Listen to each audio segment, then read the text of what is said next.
So read this book because of reading The Obstacle is the Way by Ryan Holiday. Um, this is by Marcus Aurelius, Meditations. It's a translation by, I forgot the name, Gregory Hays. Gregory Hayes' translation. That's what he recommended was the best translation about Stoic philosophy or Stoic way of living. What was fascinating was I kind of had run across Marcus's quotes several times. Emperor. So those who don't know him, he was a Roman emperor, one of the most famous emperors, mainly for his being known as a philosopher, emperor philosopher. And it's amazing to look into. Essentially, it's kind of like I would say, journal slash notes to himself. That's what it is.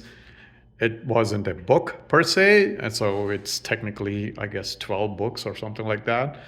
That's why each chapter is considered a book, evidently. That's how the translation is. But it's fascinating to read about him and what he was thinking about, and at times contradictory, where he's talking about uh, judging everybody the same. Also, sometimes seems like he was self-hating or self-loathing at times, or not being too impressed about his flesh or the body, essentially. And then also that he was being an emperor. During those times in the movies we see how the debauchery and all that stuff. He wasn't that.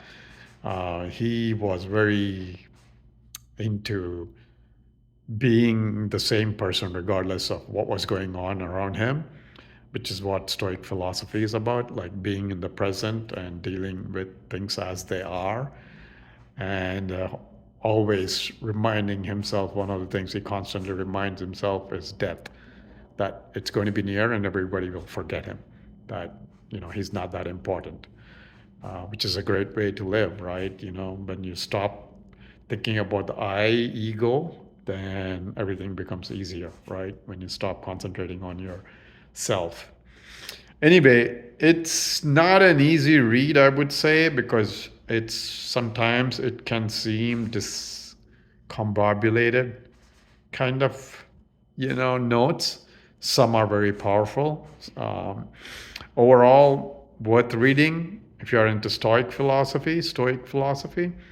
For me, being into yoga, meditation, and ancient Hindu philosophy, I guess this is not that new to me, essentially. And Stoicism or meditation, being in present, kind of like the power of now, all that stuff is similar in the sense.